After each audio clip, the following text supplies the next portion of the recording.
ഞാനും ഈ സിനിമയുമായിട്ടുള്ള ബന്ധം എന്താണെന്ന് നിങ്ങൾ ആലോചിക്കുന്നുണ്ടോ? ഞാനൊരു 2 സീൻ അഭിനയിക്കുന്ന ഒരു ജൂനിയർ ആർട്ടിസ്റ്റ് മാത്രമാണ്. പക്ഷേ ഈ സിനിമയ്ക്കൊരു രസകരമായിട്ടൊരു കഥയുണ്ട്. ആ കഥ ആണ് എന്നെ ആകർഷിച്ചത്. അപ്പോൾ ഈ സിനിമയായിട്ട് സഹകരിക്കാൻ കിട്ടിയ ഒരു അവസരം വലിയ ഭാഗ്യമായിട്ട് കരുതാണ്. കാരണം ദീർഘകാല സുഹൃത്തായ വിനീതാണ് നായകനായിട്ട് അഭിനയിക്കുന്നത്. ഒരുപാട് ഓർമ്മകളുണ്ട്. നിങ്ങൾ ആങ്കറൊക്കെ എല്ലാവരും ഇങ്ങോട്ട് ശ്രദ്ധിക്കണം എന്നൊക്കെ പറഞ്ഞുകൊണ്ടിരുന്നത് എന്നെ ഉദ്ദേശിച്ചിട്ടായിരുന്നു എന്ന് എനിക്കറിയാം. കാരണം ഞങ്ങൾ കുറച്ച് വർഷങ്ങൾക്ക് ശേഷം കണ്ടുമുട്ടുകയാണ് വിനീതായിട്ട്. ഒരുപാട് വർഷങ്ങളുടെ ഓർമ്മകൾ ഇങ്ങനെ മലവെള്ളം പോലെ വരുമ്പോൾ കമൽ സാറിൻ്റെ കൂടെ ഒരു അപ്രന്റീസായിട്ടും അസിസ്റ്റൻ്റായിട്ടും വർക്ക് ചെയ്യുന്ന കാലത്ത് ഞങ്ങളുടെ നായകനായിരുന്നു വിനീത്. സ്കൂളിലൊക്കെ പഠിക്കുന്ന സമയത്ത് ആദ്യ സിനിമകൾ വിനീതിൻ്റെ കണ്ടിട്ട് വിനീതിൻ്റെ ചായ ഉണ്ടോ എന്ന് കൂട്ടുകാരെ കൊണ്ട് പറയിപ്പിച്ചിരുന്നൊരു സമയമുണ്ടായിരുന്നു. ഞാൻ ഏതാണ്ട് ഒരു പ്രായക്കാരായിരിക്കും. ഞാനൊരു അദ്ദേഹം ഒരു ആക്ടറായതുകൊണ്ട് എനിക്ക് ഇത്തിരി കൂടുതൽ പ്രായമുണ്ടെന്ന് ഞാൻ സമ്മതിക്കാം. പക്ഷെ ഏതാണ്ട് സമയമാണ് നമ്മുടെ ചെറുപ്പത്തിൽ പ്രീഡിഗ്രിക്കുമൊക്കെ പഠിക്കുന്ന കാലത്ത് നമ്മളുടെ പ്രായക്കാരനായിട്ടുള്ള ഒരാള് ഈ കോളേജിലുള്ള എല്ലാ പെൺകുട്ടികളുടെയും ആരാധനാപാത്രമാവുന്നത് കണ്ട് ഒരുപാട് കുശുമ്പ് തോന്നിയിട്ടുള്ള ആളാണ്. എല്ലാവർക്കും പുതുവർഷ ആശംസകൾ. ബഹുമാനപ്പെട്ട വിപിൻ ചേട്ടൻ, ഞാൻ ഒരുപാട് ആദരിക്കുന്ന ശ്രീ ലാൽ ജോസ്, ബാദുഷ, എൻ്റെ സഹപ്രവർത്തകർ, അതുപോലെ ഈ പടത്തിൻ്റെ producer Shri Basheer, Mrs Basheer, writers Jasmin, and the main man, the captain of the ship Shri Joshi John. വളരെ ഹൃദയസ്പർശിയായ ഒരു കഥയാണിത്. ലാലു അതിൻ്റെ ഡീറ്റെയിൽസ് പറഞ്ഞു തന്നു. ആക്ച്വലി എല്ലാവർക്കും ഒരു പ്രചോദനമാവാൻ പറ്റുന്ന ഒരു സബ്ജക്റ്റാണ്. നമുക്ക് ലൈഫിൽ മാതൃകകൾ, ലൈക്ക് നമ്മൾ റോൾ മോഡൽസ് ആയിട്ട് പലരെയും കാണും ഫോർ ദർ അച്ചീവ്മെൻറ്റ്സ്. അവരുടെ ലൈഫിലുള്ള സ്ട്രഗിൾ, അവരെങ്ങനെ പോസിറ്റീവായിട്ട് അതിനെ ഫേസ് ചെയ്തു എന്നുള്ളതിൻ്റെ ഒരു വലിയ ഉദാഹരണമാണ് ഈ കഥ. അതിൽ ഈ ചെറിയ മോള് തൻഹ കുരുവി പറയുന്ന അവളാണ് അതിൻ്റെ സെൻട്രൽ ക്യാരക്ടർ. ഞാനിതിൽ മറ്റൊരു പ്രധാന കഥാപാത്രത്തെ അവതരിപ്പിക്കുന്നു. അതുപോലെ ആദരണീയരായ ഒരുപാട് നടീനടന്മാർ ഈ ചിത്രത്തിലുണ്ട്. എന്നെ ഈ കഥാപാത്രത്തിന് തിരഞ്ഞെടുത്ത ബഷീറിൻ്റെ ക്യാരക്ടറാണ് ഞാൻ ചെയ്യാൻ പോകുന്നത്. ഒരുപാട് നന്ദി. അതിനെ നമ്മുടെ വിപിൻ സാർ വീട്ടിലുണ്ട്. ലാലോട് പറയുന്നതോളം സിനിമകൾ മലയാളത്തിന് സമ്മാനിച്ച ഒരു അനുഗ്രഹീത കലാകാരനാണ്. സാറിൻ്റെ ലേറ്റസ്റ്റ് ഇൻ്റർവ്യൂസ് ഭയങ്കര വൈറലാണ്. ഞങ്ങൾക്കൊക്കെ പേടിയായിട്ടാണ് സാർ അടുത്തൊന്ന് സംസാരിക്കാറുള്ളത്. സാറിൻ്റെ ലേറ്റസ്റ്റ് ഇൻ്റർവ്യൂസ് കേൾക്കുമ്പോഴാണ് ഓരോ സിനിമയ്ക്കും സാറിൻ്റെ ഓരോ കഥകൾ കേൾക്കാനൊക്കെ പറ്റിയത് വലിയ സന്തോഷമുണ്ട്. സാറിൻ്റെ പ്രസൻസ് തീർച്ചയായിട്ടും വലിയ അനുഗ്രഹമാണ്. ബാബുക്ക് വിളിപ്പുണ്ട്.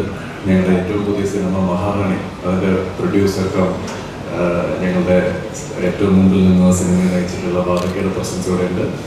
വിനീതേട്ടൻ ഇവിടെ ഉണ്ട്. വിനീതേട്ടൻ സിനിമയിൽ വന്നതിന് ശേഷമാണ് നേരിട്ടൊക്കെ കാണാൻ പറ്റിയത്. കണ്ട കാലം മുതൽ ഓരോ സമയത്ത് കാണുമ്പോൾ ഒരു മനുഷ്യന് ഇത്രയും സ്വീറ്റായിട്ട് ഇരിക്കാൻ പറ്റുമെന്നാണ് ഞാൻ ആലോചിക്കുന്നത്. ഇത്രയും ഏത് സമയത്തും വിനീതേട്ടൻ അത്രയും സ്വീറ്റായിട്ടാണ് ഒരാളോട് സംസാരിക്കുക. എങ്ങനെയാണ് ഇങ്ങനെ ആകാൻ പറ്റുന്നതെന്നുള്ളത് അഹങ്കാരമുള്ള ഞങ്ങളെപ്പോലുള്ള ആൾക്കാർക്ക് വലിയ ഒരു ക്വസ്റ്റ്യനാണ്. അപ്പം എന്തായാലും ഈ സിനിമയുടെ കഥ ജോഷി എന്നുള്ള വിസ്മയത്തോടെ സംസാരിച്ചിരുന്നു. ഞാനും ഈ സിനിമയിൽ ഒരു വേഷം കൈകാര്യം ചെയ്യുന്നുണ്ട്. ഒരുപക്ഷെ ഈ കഥ കേട്ടപ്പോൾ എനിക്കും ആ കാസ്റ്റിംഗ് വിനീതേട്ടന് മാത്രമായിരിക്കും ഒരുപക്ഷെ ഇന്ന് ഈ കഥാപാത്രം ചെയ്യാൻ പറ്റുമെന്നാണ്. കാരണം വിനീതേട്ടനൊരു അതൊരു ഭയങ്കര കാസ്റ്റിംഗ്.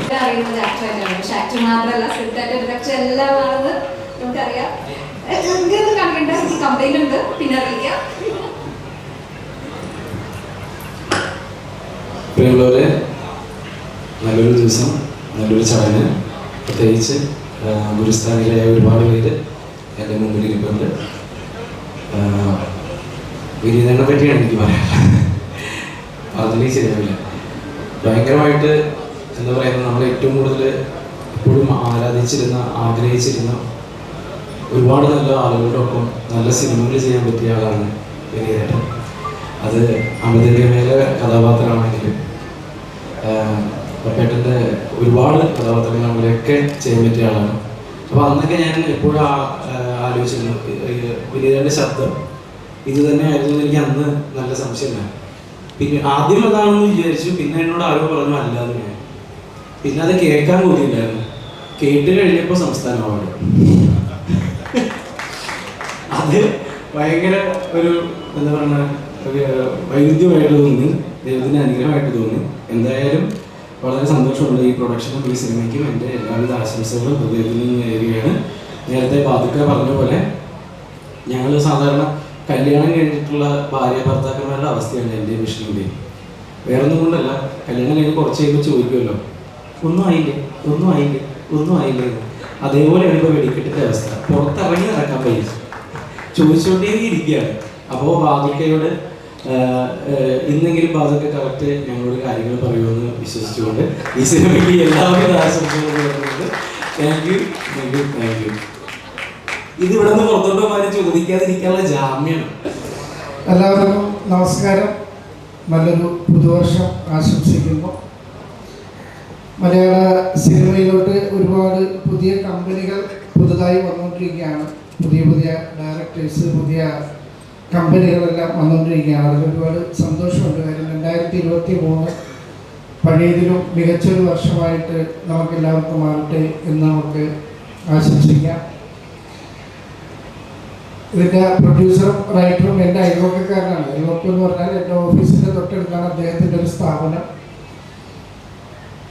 ഏതായാലും ഒരാളുടെ അനുഭവത്തിൽ നിന്ന് ഉണ്ടാകുന്നൊരു സിനിമ അതൊരു നല്ല അനുഭവമായി മാറട്ടെ. അതുപോലെ നമ്മൾ വർഷങ്ങൾക്ക് ശേഷം വിനീതനെ പോലെ നമ്മൾ സർഗത്തിലും കച്ചിലെടുത്ത ചുണ്ടിലൊക്കെ കണ്ട നായകനെ നമുക്ക് വീണ്ടും തിരിച്ചു കിട്ടാൻ പോകുന്നു എന്നാണ് വളരെ സന്തോഷമുണ്ട്.